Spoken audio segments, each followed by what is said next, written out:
we have to talk about another kind of tragedy. This one is a wild ride. I'm guessing some of our listeners have probably not even heard about this because, to be honest, if it weren't for Twitter and the fact that my algorithm is very plugged into like Libertarian and even Ohio circles because I used to lobby in Ohio, I don't know that I would have come across this. But there was a massive environmental catastrophe there over the past couple of days.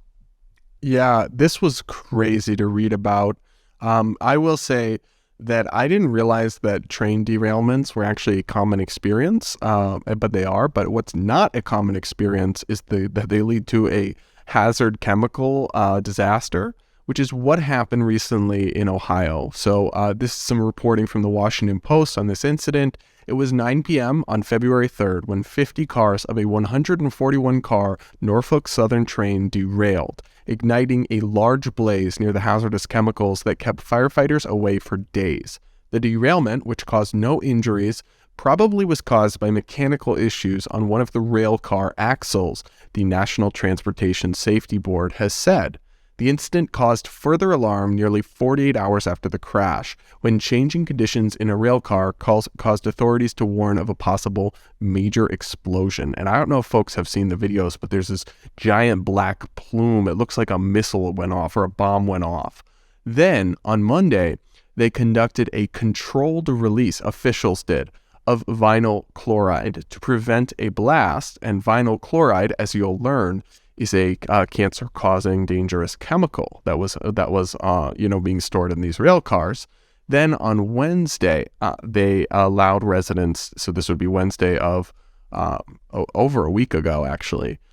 They allowed residents to return, but did the authorities tell people to return to their homes much too early? Is the concern. Because now we're learning that residents are smelling strange things, seeing dead animals, seeing dead fish. There's strange tastes, water, pets. Pets are getting sick. Now people are saying they feel symptoms. Take a listen to this media package from the Associated Press and then also from News Nation that includes an expert commenting, a resident describing her experience, and also one environmental activist's thoughts on this whole saga. We were in my room, which I had the door closed, and it didn't smell in there. But my son came out, and he was like, "Oh my God, it stinks, Mom. It smells like paint thinner." And I'm like, "No, it doesn't." I got up and come out, and it smelled like really, really strong paint thinner. And then his eyes turned like bloodshot, and he started coughing, and I was like, "Yeah, we're leaving." So we hurry up and grabbed as much as we could, and we took off. There's a lot of what ifs, and we're going to be looking at this thing 5, 10, 15, 20 years down the line and wondering, gee, cancer clusters could pop up, well water could go bad. And this video here, News Nation acquired of dead fish in cloudy water. Residents say they've also seen sick animals, and their homes in town are still covered in debris. After 30 years of what I've been through and what this community's going through, they know. Come on, it's vinyl chloride, it's in the air, the fish are dying. Really? Does that give you comfort that maybe I should be in this area? Probably not. So that was crazy, but that's kind of what I've been seeing online as well, that the stream of information around this has been all over the place. Residents have not been given very good communication or just the basic tools they need to make decisions about their own safety, it seems. And this is a terrifying event, right? This is something where I am pro-government almost never. I see very little role for government to play in almost anything. But when it comes to a natural disaster, I think the most important thing government can do is to give out real-time updates, factual information, give people news as things change, make sure they're kept updated so that they can make the best decisions for themselves and their loved ones in real time, right? Central planning does not work even in a natural disaster. The government does not need to come in and do evacuations and tell people, you go here, you go there. I think that just creates a lot of other additional problems. You just need to get people information and make sure this is accurate as possible. And this feels like not only are they not doing that, it almost feels like they're suppressing information and trying to ensure that they aren't given everything that they need to know or everything that's going on behind the scenes. Yeah, so we look at this issue of, obviously the government didn't cause this, but they aren't being very transparent. So the state EPA and the national EPA, so we got some more reporting here from the Washington Post. The Environmental Protection Agency has said the main chemicals involved were vinyl chloride, its byproducts physogen and hydrogen chloride, butyl acrylate, and others. Sorry about the pronunciation, y'all. But neither the EPA nor the NTSB has published a complete list of what the train was carrying. And people are pissed about that. They're like, I have a right to know what chemicals were potentially exposed to my home and my children, and they have not said all of the chemicals. Now, more from WAPO here. Some experts said that the EPA's air monitoring should have been done with more sophisticated devices, and that it was unclear whether the agency had enough data when it told residents the air was safe. That is wild. They should err on the side of caution, yet they seem to have told people. I keep seeing everyone, the authorities, saying no testable levels are being found. Well, that doesn't mean no levels, first of all. And I'm sorry, but I would trust my own gut if I'm seeing fish floating up dead in the water rather than some government official telling me everything's fine. And actually, the YouTube comments on the mainstream media coverage of this indicated that that's kind of how a lot of people are feeling, right, Hannah? Right, and rightfully so, because they have a long history of lying to us about when we are exposed to dangerous chemicals. Look no further than, was it Flint, Michigan, where we had the fluoride in the water? I saw Aaron Brockovich weighing in on this disaster, who was part of exposing a massive cover-up about poisonous chemicals in people's water in another town. The town my dad grew up in Anniston, Alabama, is one that Monsanto famously poisoned the water in and covered up for decades with the government's help. And it led to all kinds of health effects for people in that area. Cancer, random limbs being born on babies, all kinds of weird stuff that was going on. So I think people are absolutely correct to question the government's narrative here. Joe Swanson is one person we saw on YouTube who said every local politician should be required to drink out of a public water hose live in town square before declaring it safe for residents. Yep. Based, absolutely. Rich says, if they say it's safe, have them drink a glass of water from the stream. If they deny, then don't come back. Yep. Yes, spot on. Nate said, I would pack a few things and go far, shaking my head. I hope the best outcome for those families. Yeah, so do we. But it would be so heartbreaking to not really know what's going on when that's your home and those are your kids at stake. So one more comment said, when the political establishment says, I believe there will be no chemical contaminants in the water, you better be concerned.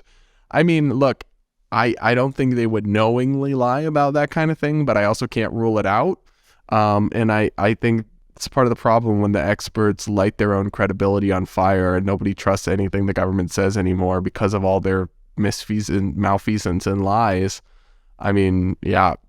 I think they would lie. I think they would absolutely lie to cover their tracks. I do. And I think they'd lie to cover the tracks of what corporations. What would the incentive be, though, if they knew it was unsafe, of knowingly telling people, yes, go back? It's not like government people want their citizens to die.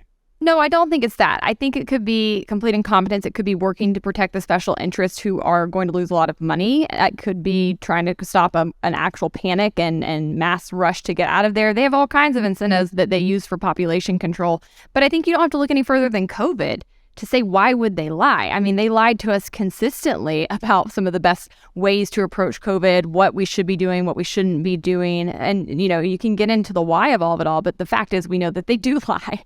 They do cover up, and they often do provide bad information to people. I think it's more likely they're giving bad information than giving knowingly false information. But I guess either way, we're not really going to know. The story gets wilder, though. A reporter for News Nation was actually arrested while reporting on a briefing from Ohio Governor Mike DeWine. There's a really disturbing video showing this dude thrown to the ground and cuffed, and everyone's like, what's going on here? Just because he was broadcasting live and reporting, and I guess they were telling him to move or something, and he wouldn't.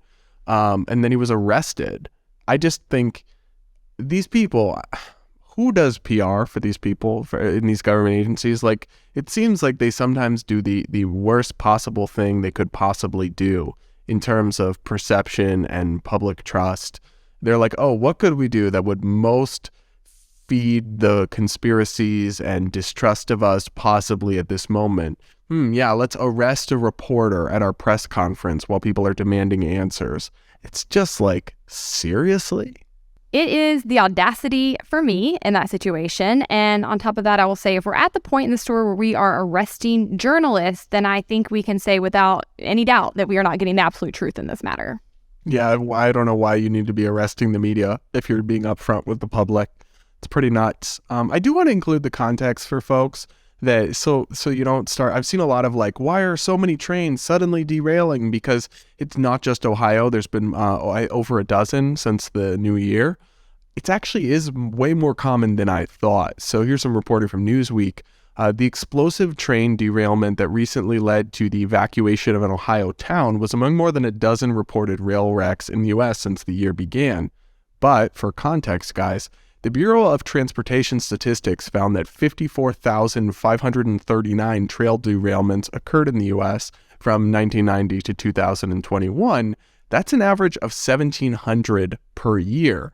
Now, most of them don't lead to massive chemical disasters, but the idea that suddenly trains are derailing all the time is not actually the case. It turns out that's a pretty normal development. I don't know enough about all this to know why, and I certainly would be a little nervous if I was a train operator at those stats, but I just thought that's some context people should know. So one thing I will call out here that I've seen a lot in right-wing media, I think is really weird, is people blaming Mayor Pete for all this, who is the Secretary of Transportation. And maybe you could blame our infrastructure and problems with that if there are a lot of train derailments. But I think that's kind of a weird urge to blame him here. I'm not really sure how that's related, and I bet you have thoughts on that. Yeah, people, they do this where they just blame the person who's in charge or whatever, but the Secretary of Transportation doesn't have a whole lot to do with some random derailment in Ohio. Now, you can criticize him for the response. For example, I just saw last night Pete Buttigieg's official account put out a tweet thread on this. But remember, guys, this happened on February 3rd. So you can certainly say that waiting to respond over 10 days publicly on your official channels is a mishap he could be criticized for as the Secretary of Transportation. However, I mean, it's not like this is really his fault, I guess. Yeah. There's a very particular focus on him that I have to say, I mean, I think there's lots that goes into it. He ran for president. He's, very political, very partisan. He's not some neutral Secretary of Transportation. But also, like, there is a special emphasis on him on right-wing media that I can't help feel is somewhat related to him being gay. I just think that if he was a generic, straight, white, normal guy like the labor secretary, right, for the former Boston mayor who was labor secretary, I just don't think he'd get the same attention, really, that he does. And that doesn't mean he can't be criticized. He's done lots wrong, lots I don't agree with, but it just does feel a little sus, the overemphasis on him and the rush to constantly blame him for everything. I mean, Secretary of Transportation isn't actually that important a role. I mean, it's important, but it's like in terms of the federal government, there's much bigger fish to fry. I tend to agree with you too, because I think Mayor Pete is pretty milquetoast. Like, he's not that controversial. He's not like a lightning rod. I don't really know why conservatives hate him so much. I mean, not that I agree with him a ton, but I mean, compared to many others in the Biden administration, he's certainly more likable in my book. But I've seen a lot of people blaming the administration as a whole here. I do think they could have done more to call attention to the situation, raise awareness. They were pretty silent on it for a few days. I also think that, there is an urge to avoid the criticism of failures of groups like the EPA that are obviously not capable of really keeping people safe like they claim, that I think you would see more people on the right sort of jumping to publicize that too. And as a whole, this case has kind of just been in print. We haven't seen a lot of coverage on TV and the mainstream media. It's been pretty silent. And part of that probably is because the Biden administration really has not weighed in that heavily here. Yeah, but I also think there's just this tendency to blame everyone, blame whatever happens in the country while a person is president on that administration, right? That's like people blame Trump for the Puerto Rico hurricane that really devastated the island and everything. And his response maybe wasn't amazing, but same with Biden and these kinds of things. I just tend to think the president isn't actually all powerful, and that really a lot of times blame or criticism should belong much closer to home, right? Like, what were the local regulators doing here? Is the state government being transparent? Why are they arresting reporters? What about this company too? Like they're going to be sued and investigated over this, and I don't know. but maybe there was some negligence involved. But I just don't think that Joe Biden or Mayor Pete somewhere in D.C. really have that much culpability here on the merits. Doesn't mean they've covered themselves in glory in the response, but I do wish we wouldn't try to immediately pin everything on our partisan enemies all the time right away.